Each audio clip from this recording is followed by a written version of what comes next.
Assalamu alaikum. Measurement of intelligence and intelligence tests. This is what we are going to discuss in this session. We know that we have a variety of psychological tests available to us that can be used for the measurement of intellectual ability of a person. The person may be an adult or a child. Now, out of this variety of tests, which tests are we going to use with our subject, with our participant, our examinee or the test taker?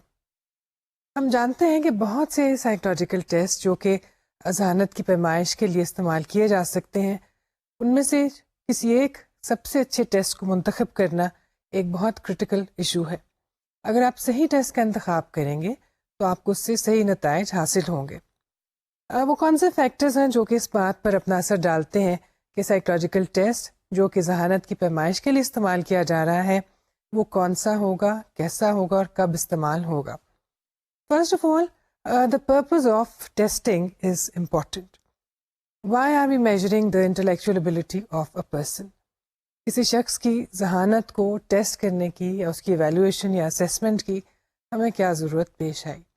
اگر تو کوئی شخص شوقیہ اپنی آئی Q measure کرنا چاہ رہا ہے تو کوئی بھی ٹیسٹ استعمال کیا جا سکتا ہے، لیکن اگر اسکریننگ پرپز کے لیے استعمال کیا جا رہا ہے تو بہت احتیاط کے ساتھ ہمیں اپنا ٹیسٹ منتخب کرنا ہوگا. اسی طرح سے اگر کوئی آرمڈ فورسز میں یا ایئر فورس میں جانے کے لیے کوئی امتحان دے رہا ہے اور اس کے لیے اس کا آئی کیو میجر کیا جا رہا ہے تو شاید کسی اور طرح کے ٹیسٹ کو منتخب کیا جائے گا. The second thing which is important is, are we going to use a group test or an individual test? Some intelligence tests are group administered and some are individually administered. Individual tests زیادہ توجہ چاہتے ہیں، زیادہ time لیتے ہیں. Group test جو ہیں وہ ایک وقت میں بہت سے لوگوں کو دیے جا سکتے ہیں اور وہ ٹائم بچانے کا ایک ذریعہ ہے. پھر وہی بات، اگر تو کسی اہم مقصد کے لیے ٹیسٹ استعمال ہو رہا ہے، کسی کرٹیکل قسم کی پوزیشن کے لیے یا پروفیشن کے لیے، تو شاید انڈیویجول ٹیسٹ دینا مناسب ہوگا.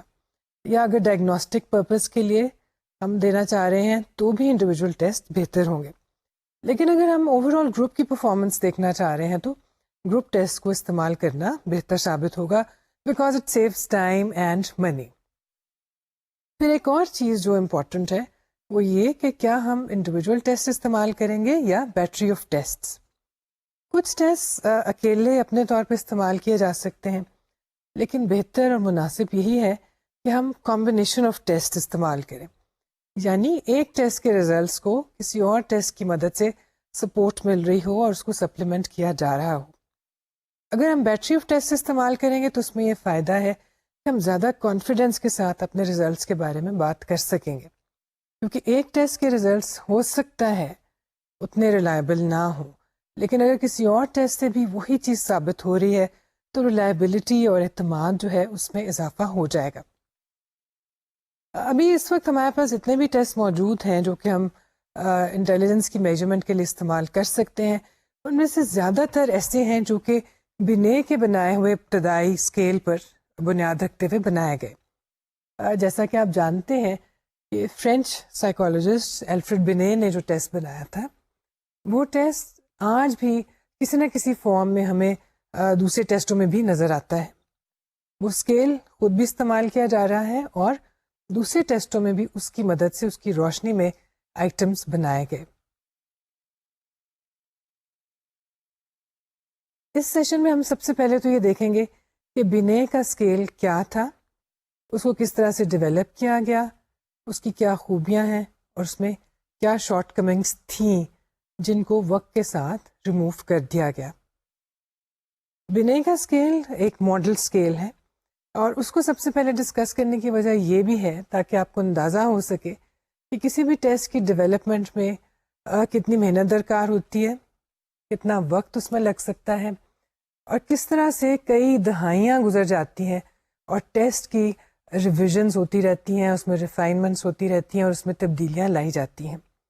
بنے کا اسکیل سب سے پہلے آپ جانتے ہیں کہ 1905 میں بنایا گیا، لیکن 1980 اور 1990 تک بھی اس میں ریویژنز کی جا رہی تھیں اور آج بھی جو ٹیسٹ ڈیولپرز ہیں وہ اس کے اوپر کام کر رہے ہیں اور اس کی ریویژنز ہو سکتا ہے کہ مستقبل میں ہمیں کسی اور فارم میں بھی مل جائیں.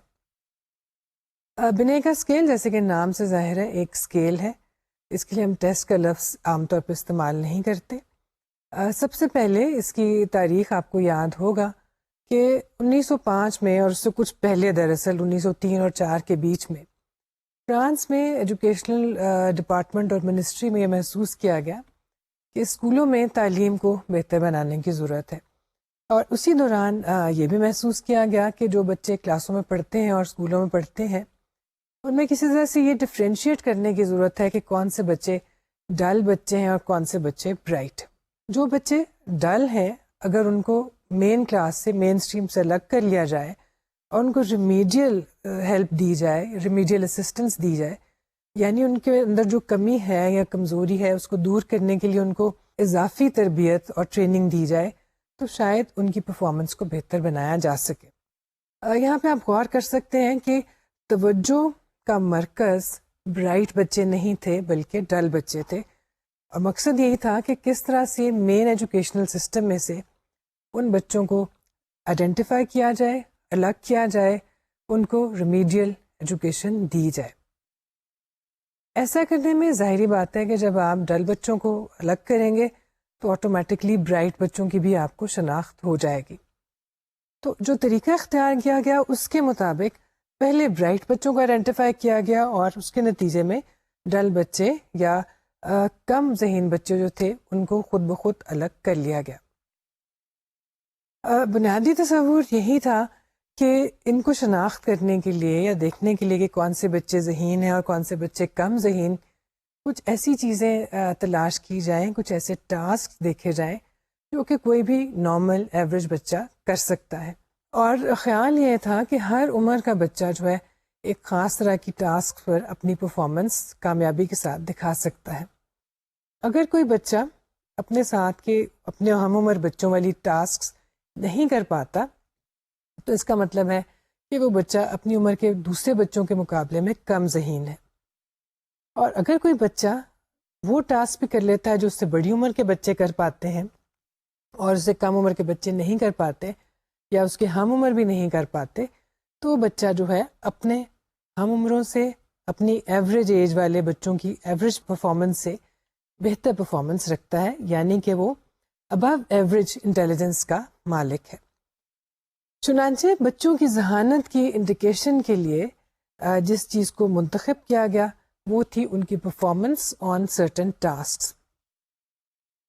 بنے کا اسکیل ایج اسکیل تھا، یعنی اس میں ٹاسک کو اس حساب سے ترتیب دیا گیا کہ مختلف ایج گروپ کے بچوں کے لیے مختلف ٹاسکس رکھے گئے اور انہی کے حوالے سے بچوں کی جو تھی ذہانت اس کو جانچا گیا. بنیادی تصور یہی تھا کہ ہر عمر کے بچوں کی ایک سرٹن ایوریج پرفارمنس ہوتی ہے آن اسپیسیفک ٹاسکس. اس عمر کے بچے اگر وہ ٹاسک کر لیتے ہیں تو ایوریج ذہانت کے مالک ہیں، اگر اس سے کم تر پرفارمنس دکھاتے ہیں تو وہ بلو ایوریج ذہانت کے مالک ہیں، اور اگر اس سے بڑی عمر کے بچوں والی ٹاسک بھی کامیابی کے ساتھ کر لیتے ہیں تو اس کا مطلب ہے کہ وہ ابو ایوریج انٹیلیجنس کے مالک ہیں. بنے نے 1905 میں جو اسکیل بنایا وہ ظاہری بات ہے کہ اس کی ایک انیشل فارم میں تھا.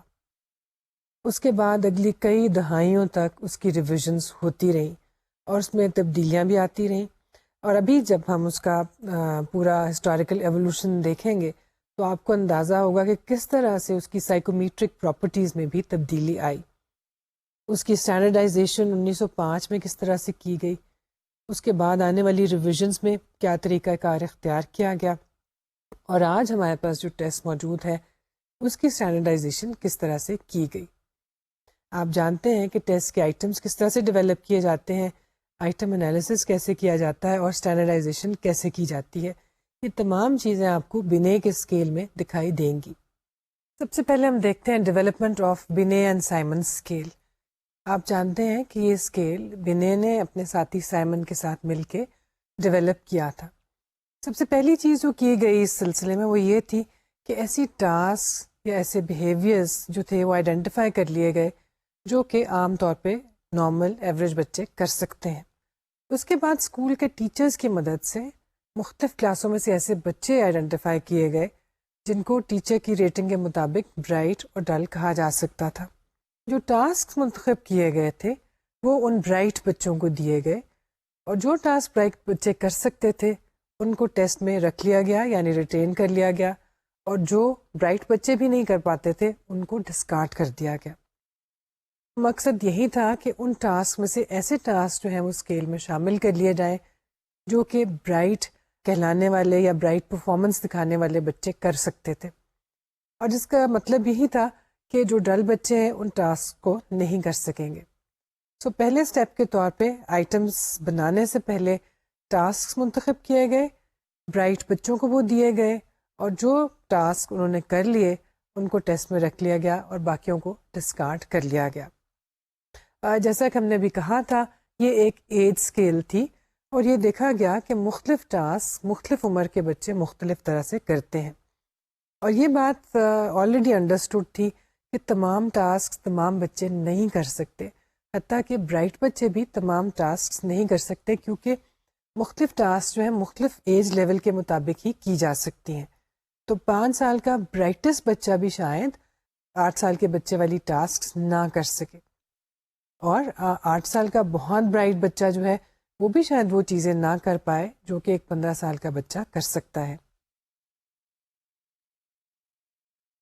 اب یہ دیکھا گیا کہ لوور ایج گروپ کے بچے ہائر ایج گروپ کی ٹاسک نہیں کر سکتے تھے. اگر کوئی بچہ ایسا کر سکتا تھا تو وہ بہت زیادہ برائٹ تھا یا ابو ایوریج انٹیلیجنٹ تھا, اور اسی طرح سے اگر کوئی بچہ اپنی عمر کی ٹاسک بھی نہیں کر پاتا تھا اور ایک لوور لیول کی ٹاسک کر سکتا تھا تو وہ ایک بلو ایوریج بچہ سمجھا گیا, یعنی جس کی انٹیلیجنس جو تھی وہ بلو ایوریج تھی. اور یہاں پہ بلو ایوریج سے مراد یہی ہے کہ اپنی ایج کے جو بچے ہیں ان کی ایوریج پرفارمنس کے حوالے سے کسی بچے کی پرفارمنس کو جانچا جاتا تھا. بنے کا اسکیل بہت جلدی دنیا بھر میں مختلف حصوں میں پاپولر ہو گیا. آغاز تو اس کا فرانس میں ہوا تھا, لیکن سب سے پہلے جس جگہ پہ جس ملک میں اس کو بہت پاپولیرٹی حاصل ہوئی وہ تھا امریکہ. یونائٹڈ اسٹیٹس آف امریکہ میں اس ٹیسٹ کے اوپر بہت کام کیا گیا, اور بالکل شروع میں ہی ہم دیکھتے ہیں کہ جو ہی اس ٹیسٹ کو متعارف کروایا گیا فرانس میں, اس کے کچھ ہی سال کے بعد اس کو امریکہ میں استعمال کیا جا رہا تھا. مثال کے طور پر 1908 میں ہم دیکھتے ہیں کہ نیو جرسی میں ایک ٹریننگ اسکول میں اس کو استعمال کیا گیا. اس کے ساتھ ساتھ ہم یہ دیکھتے ہیں کہ 1912 میں اس کا ایک اور ورژن جو تھا وہ امریکہ میں ترتیب دیا گیا اور پبلش کیا گیا.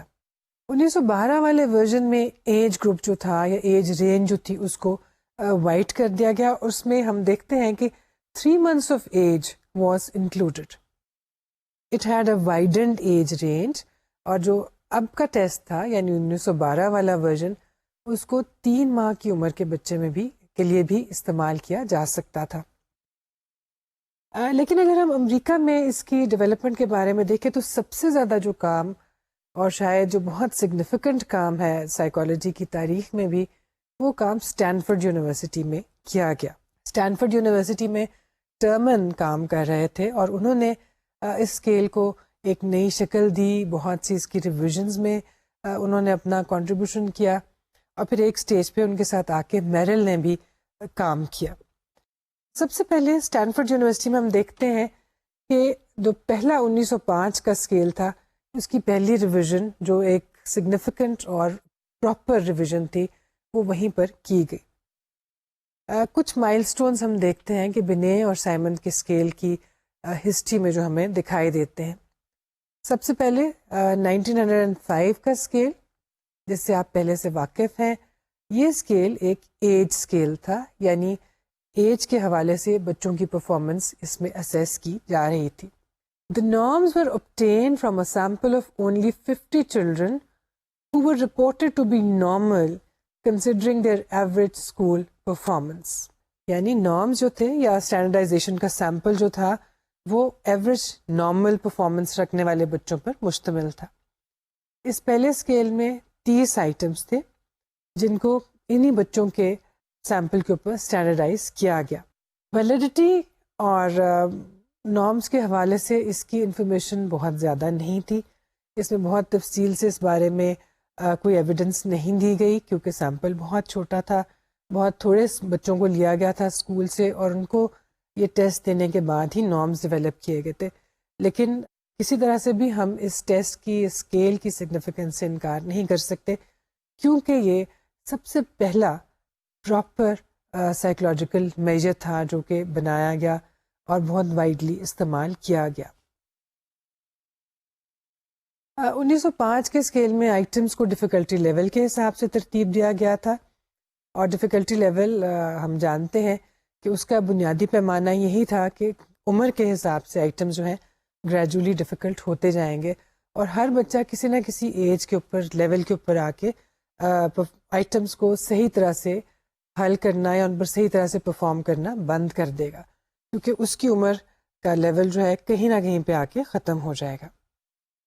The first significant revision was made in 1908. 1908 کا جو اسکیل تھا وہ 1905 والے اسکیل سے بہتر تھا. اسٹینڈرڈائزیشن کے لیے تھوڑا سا بڑا سیمپل لیا گیا اور اس دفعہ 203 انڈیویجولس کو سیمپل میں شامل کیا گیا. The concept of mental age was introduced. 1908 کا اسکیل بھی ایک ایج اسکیل تھا لیکن اس دفعہ اس میں جو ایک نئی چیز انٹروڈیوس کرائی گئی وہ تھی مینٹل ایج. 1905 کے اوریجنل اسکیل میں بچوں کو ٹاسک دی جاتی تھیں اور اپنی عمر کی ایوریج پرفارمنس کے حوالے سے ان کا ایک اسکور ہوتا تھا لیکن اس کو زیادہ میننگ فل بنانے کے لیے مینٹل ایج کا تصور استعمال کیا گیا. مینٹل ایج سے مراد یہ ہے کہ ایک عمر تو بچوں کی فزیکل ایج ہے یعنی کہ کرونولوجیکل ایج اور ہر بچہ اپنی عمر کی ایوریج پرفارمنس کے حساب سے پرفارم کرتا ہے اور اگر کوئی بچہ اپنی عمر کی پرفارمنس کے حساب سے مختلف پرفارمنس کرتا ہے یعنی اس سے بہتر یا کم تر تو اس کا مطلب یہ ہوا کہ اس کی کرونولوجیکل ایج تو کچھ اور ہے لیکن مینٹل ایج کچھ اور. اگر کوئی بچہ اپنی ہی عمر کی کے لیے بنائی گئی ٹاسک کو بخیر و خوبی کامیابی کے ساتھ پرفارم کرتا ہے تو اس کا مطلب ہے کہ اس کی مینٹل ایج اور فزیکل یا کرونولوجیکل ایج ایک ہی ہے. لیکن اگر 8 سال کا بچہ 10 سال والے بچوں کی ٹاسک آسانی سے کر لیتا ہے تو ہم یہ کہیں گے کہ اس کی فزیکل یا کرونولوجیکل ایج تو 8 سال ہے لیکن اس کی مینٹل ایج 10 سال ہے. اسی طرح سے اگر 10 سال کا بچہ 10 سال کے دوسرے بچوں جیسی پرفارمنس نہیں دکھا پاتا اور اس کو صرف 8 سال کی عمر تک کی ٹاسک کرنا آسان لگتا ہے یا وہ صرف 8 برس کی عمر کی ٹاسک ہی کر پاتا ہے تو اس کا مطلب ہے کہ اس کی کرونولوجیکل ایج تو 10 برس تھی لیکن اس کی مینٹل ایج جو ہے وہ 8 سال ہے. اس تصور کو استعمال کرنے سے ایک چیز جو اچھی ہوئی ہے ایک نئی ڈیولپمنٹ تھی وہ یہ تھی کہ بچوں کی پرفارمنس کو ہم زیادہ ایک ریلیٹو طریقے سے دیکھ سکتے تھے اور ہم دیکھ سکتے تھے کہ کوئی بچہ دوسرے بچوں کے مقابلے میں کتنا کم یا کتنا زیادہ ذہین ہے. The 1916 ریویژن 1916 کی ریویژن یہ وہ ریویژن ہے جو کہ اسٹینفورڈ یونیورسٹی میں کی گئی جس میں میجر کنٹریبیوشن ٹرمن کا ہے. یہ ریویژن جو تھی اس کو اسٹینفورڈ بنے انٹیلیجنس اسکیل کا نام دیا گیا یعنی بنے کا اسکیل تو یہ تھا ہی لیکن اسٹینفورڈ یونیورسٹی میں تھا اس حوالے سے اس کا نام اسٹینفورڈ بنے انٹیلیجنس اسکیل دیا گیا. یہ ریویژن جو ہے یہ ایک بڑے سیمپل کے اوپر اسٹینڈرڈائز کی گئی. جو ایج گروپ استعمال کیا گیا وہ 3 برس سے لے کے 14 برس تک تھا اور اس کے اندر اس سے زیادہ عمر کے ایوریج یا سپیریئر ایڈلٹس کو بھی شامل کیا گیا. سیمپل کا سائز تو انکریز کر لیا گیا لیکن اس کے اوپر کافی کرٹیسزم کیا گیا اور کافی تنقید کا اس کو نشانہ بنایا گیا کیونکہ جو سیمپل اس میں استعمال کیا گیا تھا وہ پچھلے سیمپلز جن میں 50 یا 203 لوگ استعمال کیے گئے تھے اس کے مقابلے میں تو زیادہ لوگ استعمال کیے گئے. But the sample contained only white population and that white population too was primarily Californian. تو لوگوں نے اس کو کرٹیسزم کا نشانہ بنایا کہ یہ ٹیسٹ صرف گورے لوگوں کے لیے بنایا گیا ہے اور گورے لوگ بھی ایک خاص ریجن سے تعلق رکھنے والے اور اس چیز کو نظر انداز کر دیا گیا ہے کہ پاپولیشن میں دوسری ریسز سے دوسری ایتھنیسٹی سے دوسرے کلچر سے تعلق رکھنے والے لوگ بھی پائے جاتے ہیں. بہرکیف یہ جو شارٹ کمنگ تھی اس کو آئندہ دور کرنے کی کوشش کی گئی اور اس اسکیل میں 3 بنیادی کیریکٹرسٹکس جو بہت نمایاں تھیں وہ ہمیں دکھائی دیتی ہیں. سب سے پہلی بات یہ it uses the concept of IQ. آپ نے دیکھا کہ شروع میں ہم نے 1905 کے اسکیل میں صرف ایج کے اسٹینڈرڈ کو استعمال کیا گیا. اگلی ریویژن میں ہم نے مینٹل ایج کا کانسیپٹ استعمال کیا اور اب ہم دیکھتے ہیں کہ آئی کیو یا انٹیلیجنس کوشنٹ کا استعمال کیا گیا. انٹیلیجنس کوشنٹ کا تصور پہلے استعمال نہیں کیا جاتا تھا, یہاں پہ اس کو متعارف کروایا گیا. یہ کوشنٹ بنیادی طور پہ ایک ریشو ہے کسی بھی شخص کی مینٹل ایج میں اور کرونولوجیکل ایج میں. ایسا کرنے سے زیادہ کلیئرلی کسی شخص کی ذہانت کو سمجھا جا سکتا تھا یا اس کو انٹرپریٹ کیا جا سکتا تھا, کیونکہ اس ریشو سے یہ پتہ لگتا تھا کہ کسی بھی شخص کی ذہانت یا اس کی مینٹل ایج اس کی کرونولوجیکل ایج کے حوالے سے کیا ہے. ادروائز اگر آپ ویسے کہہ دیں کہ اس بچے کی ذہانت یا اس کا سکور 90 ہے, اس کا 80 ہے, تو اس سے کچھ خاص سمجھ نہیں آ پاتی. لیکن آئی کیو کے کانسیپٹ کو استعمال کرنے سے یہ ہوا کہ کرونولوجیکل ایج اور مینٹل ایج کا آپس کا تعلق جو تھا اس کے حوالے سے بچے کی انٹیلیجنس کو رپورٹ کیا گیا اور انٹرپریٹ کیا گیا. ایک دوسری چیز جو اس کی سگنیفیکنٹ کریکٹرسٹک تھی وہ تھی آلٹرنیٹ آئٹم. اس ٹیسٹ کے اندر, اس اسکیل کے اندر آلٹرنیٹ آئٹم کا کانسیپٹ استعمال کیا گیا اور اس میں ایسے آلٹرنیٹ آئٹم کو دیا گیا کہ اگر کسی وجہ سے کوئی اور آئٹم جو ہے اسکیل کا وہ اچھی طرح سے ایڈمنسٹر نہیں ہو پایا یا اس میں کوئی پرابلم پیش آیا تھا تو اس کی جگہ پر اس آلٹرنیٹ آئٹم کو استعمال کر لیا جائے. تیسری اور شاید ایک اور بہت بڑی سگنیفیکنٹ کریکٹرسٹک اس اسکیل کی یہ تھی کہ اس میں بہت تفصیل کے ساتھ انسٹرکشنز موجود تھی about administration, scoring and interpretation. یعنی دیکھتے ہیں کہ وقت گزرنے کے ساتھ ساتھ چیزیں زیادہ سسٹمیٹک اور آرگنائز ہوتی گئیں. تو ٹیسٹ کے مینول میں یا اسکیل کے مینول میں بہت واضح طریقے سے, بہت سسٹمیٹک اور ڈیٹیل طریقے سے یہ بتایا گیا کہ اس کو کیسے ایڈمنسٹر کیا جائے, کیسے اسکور کیا جائے اور اس کی انٹرپریٹیشن کیسے ہو. مگر ہم دیکھتے ہیں کہ 1916 کی ریویژن بھی گو کہ اگر دیکھا جائے 1905 کے مقابلے میں خاصی بہتر تھی اور ماڈرن تھی, مگر اس کے اوپر تنقید کی گئی اور سب سے زیادہ تنقید کی گئی نارمز کے اور اسٹینڈرڈائزیشن کے حوالے سے. جہاں تک اسکیل کی اپنی اہمیت ہے اس سے کسی کو انکار نہیں تھا اور یہ اسکیل بہت پاپولر ہو رہا تھا, لیکن جس بنیاد پر اس کی اسکورنگ اور انٹرپریٹیشن کی جا رہی تھی یعنی اسٹینڈرڈائزیشن, اس سے بہت سے لوگوں کو اختلاف تھا اور اگلی ریویژنز میں اس چیز پہ زیادہ کام کیا گیا. اب 1916 کے بعد ایک اور بہت سالوں تک اس پہ کام کیا گیا. ایک اور ریویژن جو بہت سگنیفیکنٹ ریویژن تھی وہ تھی 1937 کی ریویژن. یہ ریویژن بھی وہیں پہ ٹرمن کے حوالے سے انہوں نے اس پہ کام شروع کیا اور ان کا ساتھ دیا اس میں کولیگ میرل نے.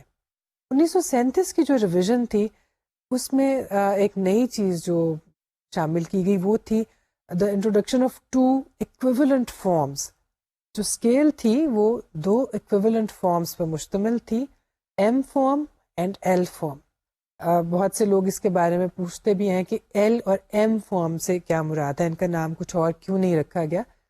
تو یہی سمجھا جاتا ہے کہ بنیادی وجہ یہ تھی کہ میرل اور ٹرمن کے جو پہلے نام تھے ان کے فرسٹ انیشلز ایل اور ایم سے تھے اور اسی حوالے سے ان دونوں فارمز کا نام یہ رکھا گیا. اب اس کی ویلیڈیٹی اور ریلائبلٹی پر اس ریویژن میں زیادہ کام کیا گیا. It contain new task meant for pre school level and for adult level. پہلے جو پچھلی فارمیٹس یا فارمز اویلیبل تھے اسکیل کے, اس کے مقابلے میں پری اسکول لیول کے لیے اور ایڈلٹ لیول کے لیے مزید کام کیا گیا اور اس میں نئی ٹاسکس کو شامل کیا گیا. اس وقت جو اسٹینڈرڈائزیشن سیمپل لیا گیا وہ زیادہ بڑی تعداد میں تھا. 3000 اکثر جگہوں پہ یہ لکھا جاتا ہے کہ 3184 انڈیویجولس کو اس کی اسٹینڈرڈائزیشن میں شامل کیا گیا. All of these people were once again primarily American, لیکن اس دفعہ یہ کوشش کی گئی کہ زیادہ جغرافک ریجنس کو اس میں شامل کیا جائے اور اس دفعہ ہم دیکھتے ہیں کہ 11 اسٹیٹس جو تھیں یو ایس اسٹیٹس, وہاں سے سیمپل کو حاصل کیا گیا، جس کا مطلب یہ ہوا کہ اب محض کیلیفورنیا سے سیمپل نہیں لیا گیا بلکہ 11 اسٹیٹ سے یہ جو 3000 سے زیادہ لوگ تھے ان کو لیا گیا، اور کوشش کی گئی کہ اس میں زیادہ وائڈر ایج گروپس کو بھی شامل کیا جائے. لیکن اس ریویژن میں بھی اسٹینڈرڈائزیشن سیمپل کے اوپر کافی تنقید کی گئی، کیونکہ بے شک یہ سیمپل 11 اسٹیٹ سے لیا گیا تھا، مگر اس میں دیکھا گیا کہ زیادہ تر اربن ایریا سے پارٹیسپینٹس یا سبجیکٹس منتخب کیے گئے، رورل ایریاز کی ایز سچ کوئی پارٹیسپیشن نہیں تھی. اور پھر یہاں پہ بھی یہی دیکھا گیا کہ وائٹس اس میں زیادہ تر موجود تھے، اور سیمپل جو تھا زیادہ ریپرزینٹیو نہیں تھا پاپولیشن کا. لیکن بہرکیف یہ ریویژن جو تھی پچھلی ریویژنس کے مقابلے میں بہت بہتر تھی، سائیکومیٹرک پراپرٹیز کے حوالے سے بھی اور اسٹینڈرڈائزیشن سیمپل کے بھی حوالے سے، کیونکہ اسٹینڈرڈائزیشن کا سیمپل جو ہے یہاں پہ وائڈر تھا، زیادہ بہتر تھا، اور ریلائبلٹی اور ویلیڈیٹی کے حوالے سے بھی زیادہ بہتر انفارمیشن اس دفعہ دی گئی. اس میں بھی وہی ایج اسکیل کے حوالے سے ہی اس کو بنایا گیا تھا، مینٹل ایج کا اور آئی کیو کا کانسیپٹ استعمال کیا گیا. آئی کیو جیسا کہ آپ جانتے ہیں کہ ریشو ہے مینٹل ایج اور کرونولوجیکل ایج کے حوالے سے، اور اس میں آپ اگر اس کا فارمولا دیکھیں، it is MA/CA multiplied by 100. MA stands for mental age, CA stands for chronological age. Mental age is divided by chronological age. تو بنیادی طور پہ جو ریشو جو ہے وہ مینٹل ایج کا اور کرونولوجیکل ایج کا ہے، لیکن ہم اس کو 100 سے ملٹیپلائی کرتے ہیں. 100 سے ضرب دینے کا کوئی اور خاص مقصد نہیں ہے، سوائے اس کے کہ ہم ڈیسیمل پوائنٹ سے بچ جائیں. اگر ہم اسے 100 سے ضرب نہ دیتے تو ہر شخص کا آئی کیو کچھ ڈیسیمل پوائنٹس میں آتا ہے. مثلاً شاید میرا آئی کیو 100.001 آ جاتا اور آپ کا آئی کیو 102.964 آ جاتا، which would have been meaningless, complex and tedious. In order to get rid of decimal points, it is multiplied with the value of 100. اس میں ایک اور چیز جو ہم دیکھتے ہیں کہ مینٹل ایج کا استعمال بنے کے اسکیلز میں استعمال کیا گیا، اور بعد میں جب اور ٹیسٹ بنائے گئے اور ان میں ٹیسٹ کی اور ٹیسٹ کے اسکورس کی یا آئی کیو کی انٹرپریٹیشن کی گئی، تو اس میں دیکھا جاتا ہے کہ اسٹینڈرڈائزیشن سیمپل میں ایج کو بہت اہمیت دی جاتی ہے. یہاں تک جو ریویژنز ہوتی رہیں بنے کی اسکیل میں، اس میں آپ نے یہ نوٹ کیا کہ کس طرح سے آئٹمس ڈیولپ کیے گئے. پہلے ٹاسک منتخب کی گئیں، پھر سیمپل کے لیے برائٹ بچے منتخب کیے گئے، بچوں کے حوالے سے ٹاسک کو منتخب کیا گیا. پھر وقت گزرنے کے ساتھ ساتھ جو اسٹینڈرڈائزیشن سیمپل ہے اس کے سائز کو ہم بڑھاتے گئے، اور دوسری جانب ٹیسٹ میں نئی ٹاسک بھی شامل کرتے گئے. جس ایج رینج کے لیے وہ بنایا گیا تھا اس کو بھی وقت کے ساتھ ساتھ وائڈن کیا گیا. لیکن یہ سلسلہ یہاں پر ختم نہیں ہوا. جو ایک بہت سگنیفیکنٹ اس میں پھر ڈیولپمنٹ آئی کچھ برسوں کے بعد، وہ تھی 1960 میں، جب ایک اور ریویژن اس کی پیش کی گئی، دا 1960 ریویژن. 1960 کی ریویژن جو ہے اس کے بہت پہلے سے کام شروع ہو چکا تھا، لیکن 1956 میں ٹرمن جو ہے وہ خود وفات پا گئے، لیکن اس کام کو جاری رکھا گیا. جو ایک بڑی تبدیلی اس ریویژن میں آئی وہ یہ تھی کہ ایل اور ایم دو الگ الگ فارمز جو تھے وہ استعمال نہیں کیے گئے، اور اس کو دوبارہ سے اکٹھا کر کے ایل ایم فارم بنا دیا گیا اور ایک ہی فارم استعمال کیا گیا. اس میں ہم آئی کیو کے تصور سے تھوڑا سا آگے جاتے ہیں، اور اس ریویژن میں ہم دیکھتے ہیں کہ ڈیویشن آئی کیو کا کانسیپٹ استعمال کیا گیا. تو آئی کیو کا تصور تو بہرحال استعمال ہو رہا ہے. مینٹل ایج کی کرونولوجیکل ایج کے حوالے سے ایک ریلیشن شپ دیکھی جا رہی ہے. آئی کیو بھی جو ہے وہ ڈٹرمن کیا جا رہا ہے، لیکن اس میں ہم ڈیویشن آئی کیو کا استعمال کرتے ہیں. آئی کیو کے کانسیپٹ میں ایک کمی جو محسوس ہوتی تھی وہ یہ کہ ہر شخص کا اپنا ایک آئی کیو تو ہمیں حاصل ہو جاتا تھا، لیکن what was the person's position, the relative position in comparison to other people of his or her age. یعنی کسی شخص کا اگر آئی کیو 105 ہے تو واٹ ڈز اٹ مین؟ کیا وہ باقیوں سے بہتر ہے, کمتر ہے یا ان جیسا ہے؟ جس کا مطلب یہ کہ اگر ہمارے پاس ایوریج آئی کیو ہو, پھر ہمیں جو جس پاپولیشن سے یا جس سیمپل سے ہم نے ایوریج آئی کیو حاصل کیا اس کی مین کے ساتھ ساتھ اسٹینڈرڈ ڈیویشن بھی ہمارے پاس موجود ہو, تو پھر ہم کسی بھی شخص کے آئی کیو کو انٹرپریٹ کر سکتے ہیں ڈیویشن آئی کیو کے حوالے سے. آپ اپنے اسٹیٹسٹکس کے نالج کے حوالے سے جانتے ہیں کہ اسٹینڈرڈ اسکور سے کیا مراد ہے. اسٹینڈرڈ اسکورز استعمال کیے جاتے ہیں جس سے ہمیں یہ پتہ لگتا ہے کہ اگر مثال کے طور پہ ایوریج آئی کیو کسی ایک گروپ میں 100 ہے اور اسٹینڈرڈ ڈیویشن ہے 10, تو ہم کسی بھی شخص کا آئی کیو اگر 110 ہوگا تو ہم یہ کہہ سکتے ہیں کہ اس کا آئی کیو ابو ایوریج ہے. اور کتنا ابو ایوریج ہے؟ 1 اسٹینڈرڈ ڈیویشن, کیونکہ اسٹینڈرڈ ڈیویشن 10 تھی اور ایوریج یا مین آئی کیو 100 تھا. اسی طرح سے کسی شخص کا آئی کیو اگر 120 ہے تو ہم یہ کہہ سکتے ہیں that person is 2 standard deviations above the mean. اور اگر کسی کا آئی کیو 90 ہے تو ہم کہہ سکتے ہیں that person is 1 standard deviation below the mean. اسی تصور کو استعمال کرتے ہوئے بچوں کے یا بڑوں کا جو بھی آئی کیوز حاصل کیے جاتے ہیں ان کو اسٹینڈرڈ اسکورز میں کنورٹ کیا جاتا ہے, اور پھر اس حوالے سے ہم یہ دیکھتے ہیں کہ ان کی پوزیشن آئی کیو کی ڈسٹریبیوشن میں اپنی عمر کے دوسرے لوگوں کے مقابلے میں کیا ہے, ابو ایوریج ہے یا بلو ایوریج. اگر ابو ایوریج ہے تو کتنا ابو ایوریج, اور اگر وہ بلو ایوریج ہے تو کس قدر بلو ایوریج پرفارمنس یا آئی کیو ان کا ہے. ڈیویشن آئی کیوز کے حوالے سے اگر ہم اس اسکیل کو دیکھیں تو ہم مین آئی کیو جو ہے 100 استعمال کرتے ہیں اور اسٹینڈرڈ ڈیویشن 16, جس کا مطلب ہوا کہ اس اسکیل پہ 100 کا آئی کیو ایوریج سمجھا جائے گا, 116 will be 1 standard deviation above the mean, and 132 will be 2 standard deviations above the mean, and so on. اور ہم یہ جانتے ہیں کہ نارمل ڈسٹریبیوشن کی جب ہم بات کرتے ہیں اور ہم ایزیوم کرتے ہیں کہ کوئی بھی پاپولیشن جو ہے وہ یا ہمارا سیمپل نارملی ڈسٹریبیوٹیڈ ہے, تو we are talking in terms of 3 standard deviations above the mean and 3 standard deviations below the mean. Deviation IQ میں انہیں کانسیپٹس کو استعمال کیا جاتا ہے. 1960 revision did not involve restandardization. 1960 کی ریویژن کے لیے کوئی نیا نارمیٹو سیمپل استعمال نہیں کیا گیا. پچھلی ہی جو فائنڈنگس تھی انہیں کو استعمال کرتے ہوئے ہم دیکھتے ہیں کہ ٹیسٹ میں ریویژن کی گئی لیکن نئے نارمس ڈیولپ نہیں کیے گئے.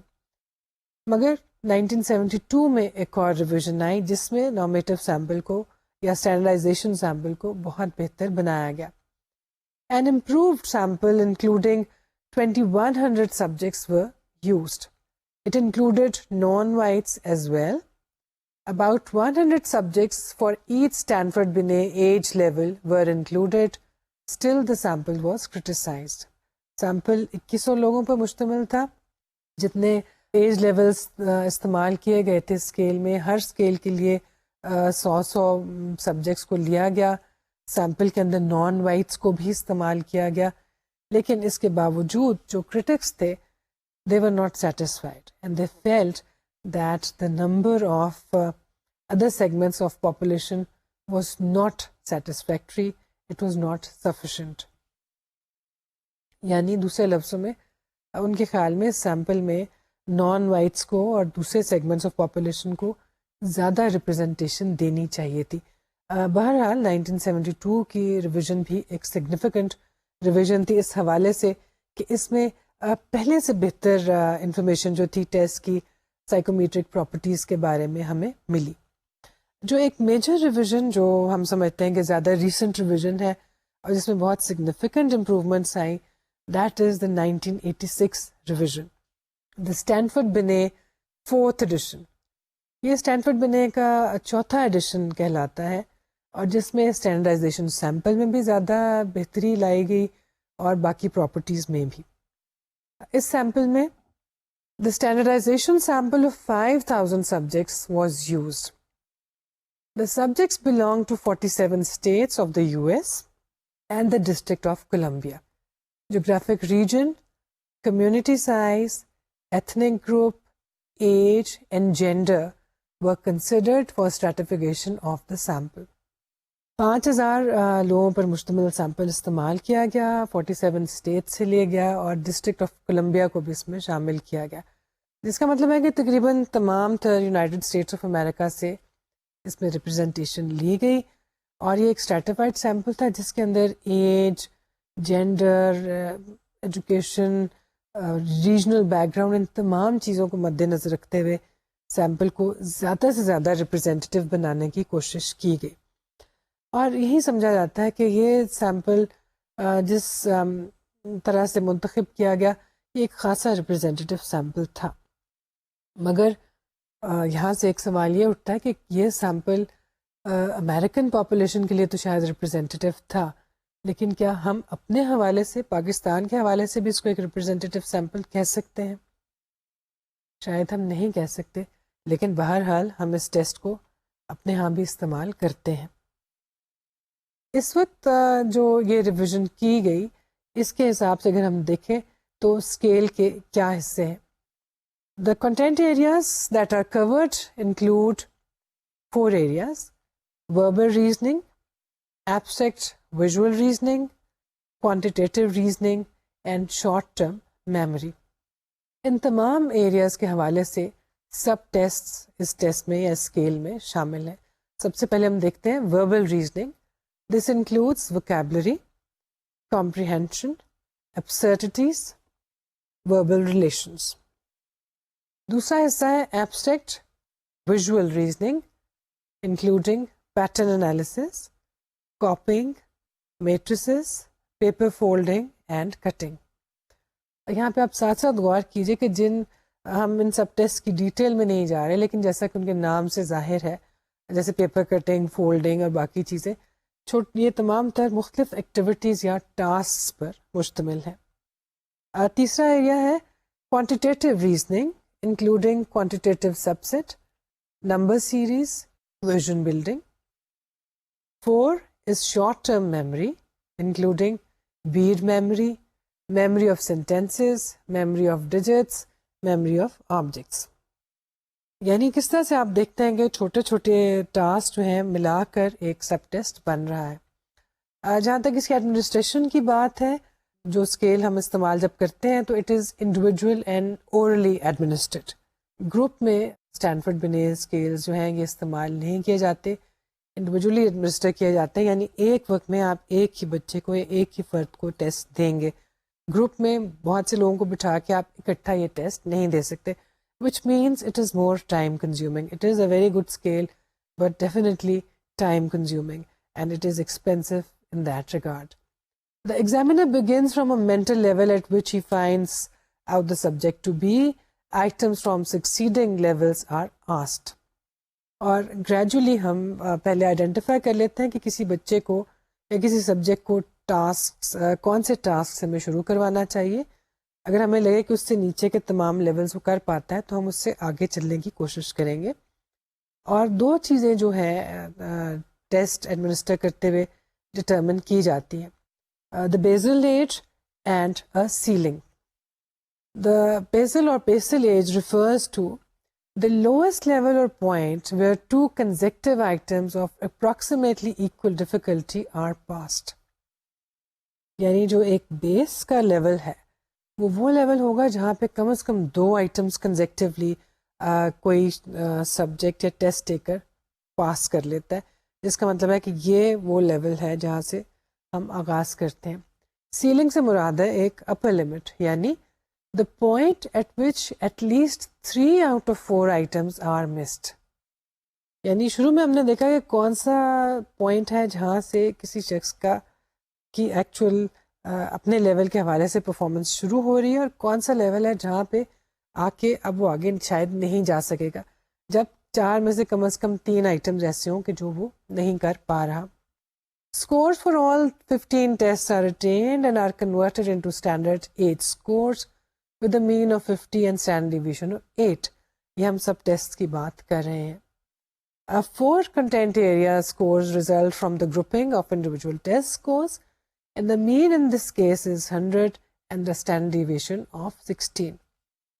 یعنی سب ٹیسٹ کے سکورز ہیں اور ایک اوور آل بھی سکور ہے، اور ان کو اسٹینڈرڈ اسکورز میں کنورٹ کرنے کا بھی طریقہ موجود ہے. ڈیویشن آئی کیو کا کانسیپٹ استعمال کیا جا رہا ہے. بالکل شروع میں ہم نے بات کی تھی جب مختلف ٹاسک منتخب کیے گئے اور ٹیسٹ بنائے گئے تو اب کچھ ٹاسک ہم آپ کو بتا سکتے ہیں کہ کس قسم کے ٹاسک تھے جن کو لے کے ٹیسٹ بنایا گیا.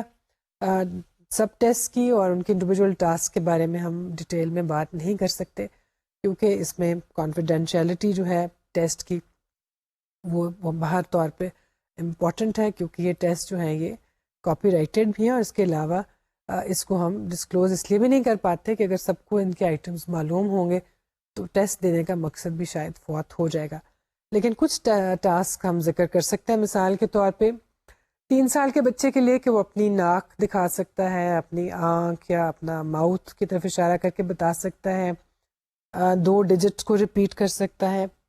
4 سال کی عمر کے بچہ جو ہے وہ اپنی سیکس کے بارے میں بتا سکتا ہے, مختلف چیزوں کے نام بتا سکتا ہے جیسے کہ چابی یا نائف.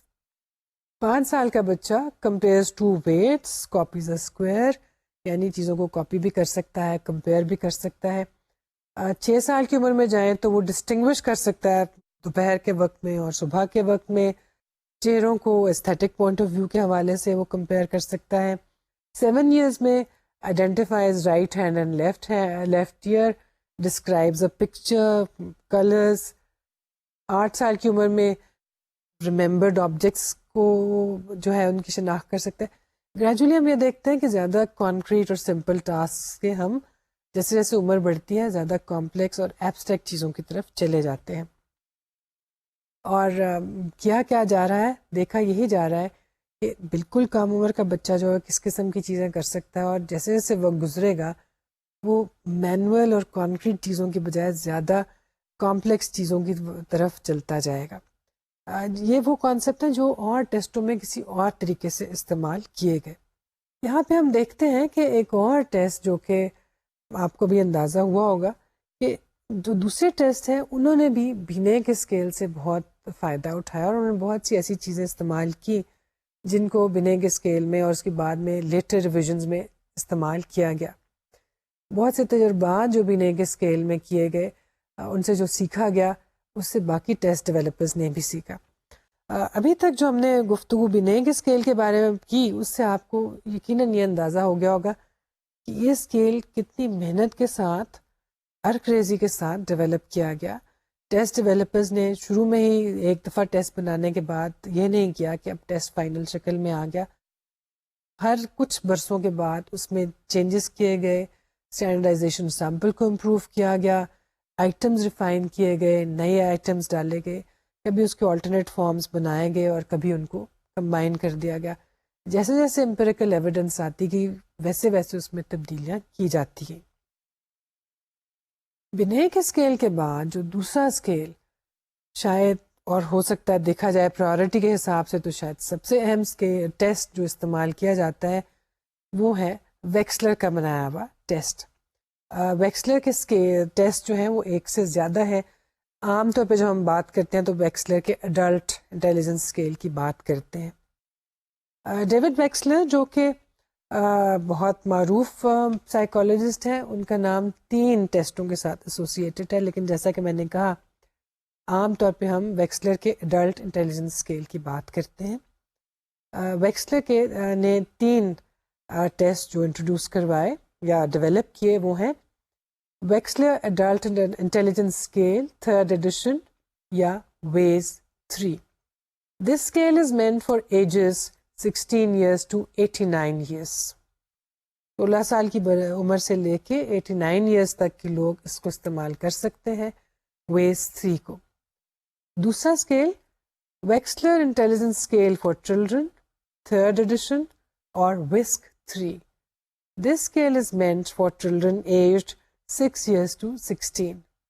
6 سے 16 سال کی عمر کے بچوں کے ساتھ اگر ہم نے انٹیلیجنس میجر کرنی ہو تو ہم وسک 3 استعمال کر سکتے ہیں.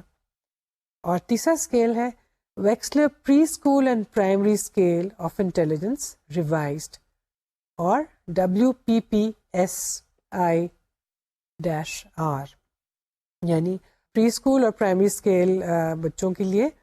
دس is for children aged 3 years to 7 years.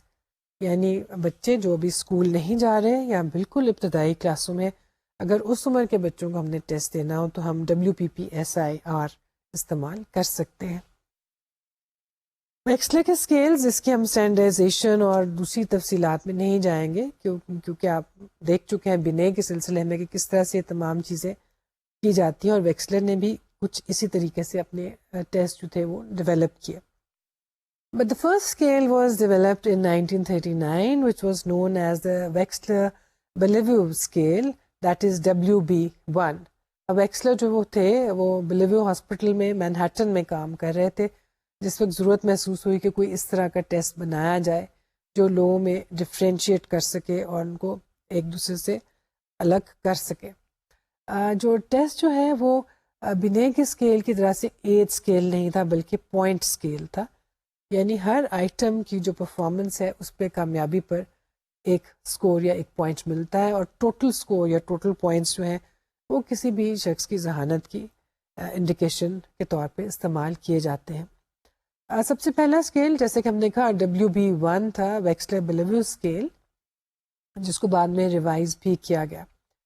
1942 میں اس کا ایک اور فارم جو ایک ایکویولنٹ فارم تھا وہ ڈیولپ کیا گیا WB2. لیکن عام طور پہ WB1 کا ہی ذکر ہمیں زیادہ ملتا ہے لٹریچر میں. WB2 کے اوپر کچھ زیادہ کام نہیں کیا گیا اور اس کے بارے میں کچھ زیادہ لٹریچر بھی ہمیں نہیں ملتا.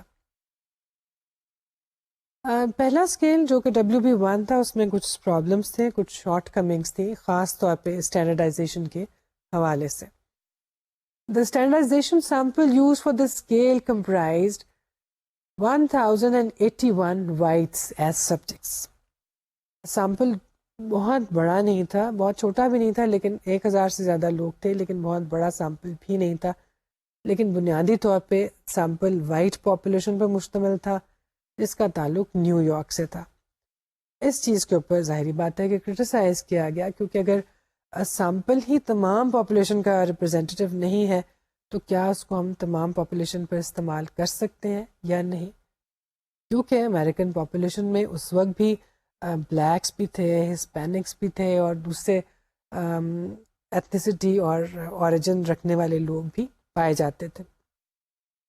لیکن ویکسلر جو جب اس پہ کام کر رہے تھے تو انہوں نے کوشش کی اور ان شارٹ کمنگس کو ریموو کیا، اور اس کے بعد انہوں نے اپنا ویکسلر ایڈلٹ انٹیلیجنس اسکیل 1955 میں ڈیولپ کر لیا. اس کی ریویژن ویز آر 1981 میں کی گئی، اور لیٹسٹ ریویژن جس کو ہم ویز 3 کے نام سے جانتے ہیں وہ 1997 میں کی گئی.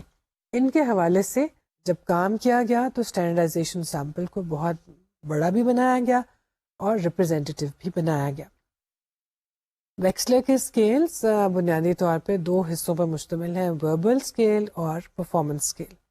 اگر آپ ویز 3 مثال کے طور پہ استعمال کریں تو وربل اسکیل میں جو ٹیسٹ پائے جائیں گے، سب ٹیسٹ، وہ ہیں vocabulary, similarities, arithmetic, digit span, information, comprehension, letter numbering, sequencing. Performance scale میں شامل ہے picture completion, digit symbol coding, block design, matrix reasoning, picture arrangement, symbol search, object assembly.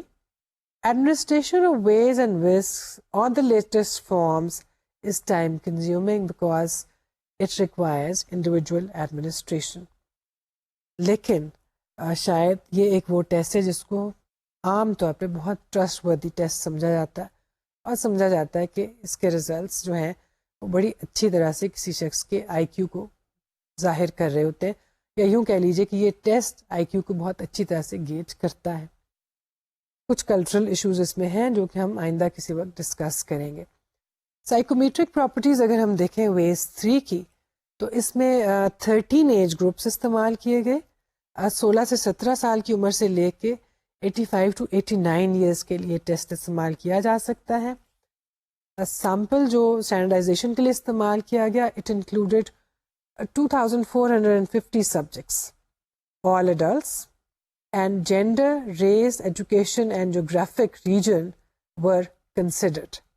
Sample جو تھا وہ اسٹریٹیفائی تھا اور اس میں ان تمام چیزوں کو مد نظر رکھتے ہوئے جو کہ امریکہ کا کے 1995 کے سینسس پہ بیس تھے یہ سیمپل منتخب کیا گیا، جس کا مطلب یہ ہوا کہ اس کو زیادہ براڈ بیس بنانے کی کوشش کی گئی، پاپولیشن میں پائے جانے والے مختلف طرح کے لوگوں کو، مختلف ایج گروپس کو، مختلف اوریجنس کو اور ریجنس کو ریپرزینٹیونیس دی گئی اور سیمپل کو پہلے سے بہتر بنایا گیا۔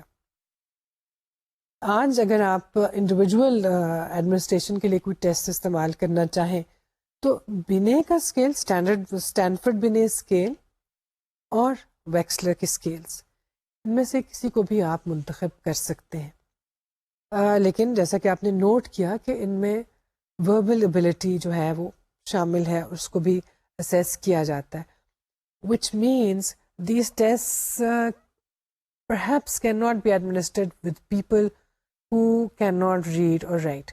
مثلاً وکیبلری کے پورشنز جو ہیں بے شک کہ ٹیسٹ جو ہے انڈیویجولی ایڈمنسٹر کیا جاتا ہے، لیکن وکیبلری ہم جانتے ہیں یا وربل ریزننگ جو ہے اس کا تعلق تعلیم کے ساتھ بھی ہے، اور جہاں تعلیم کے ساتھ ہے وہاں پہ اس کا تعلق ایتھنک اوریجن کے ساتھ بھی ہے، کلچرل اوریجن کے ساتھ اور کلچرل بیک گراؤنڈ کے ساتھ بھی ہے۔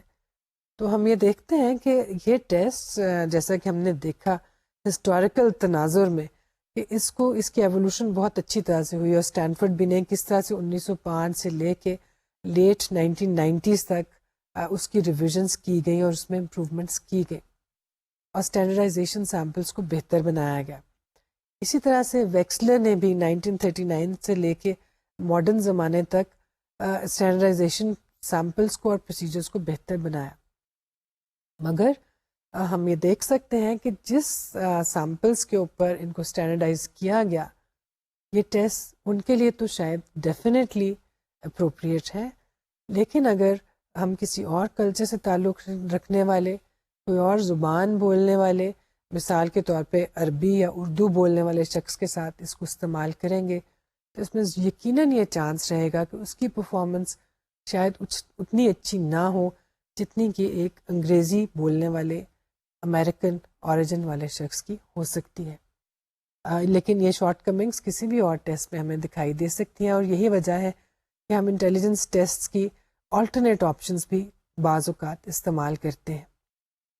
ان آپشنس کے بارے میں اور کچھ اور طرح کے انٹیلیجنس ٹیسٹ کے بارے میں ہم آئندہ کسی وقت بات کریں گے۔ تب تک کے لیے اللہ حافظ۔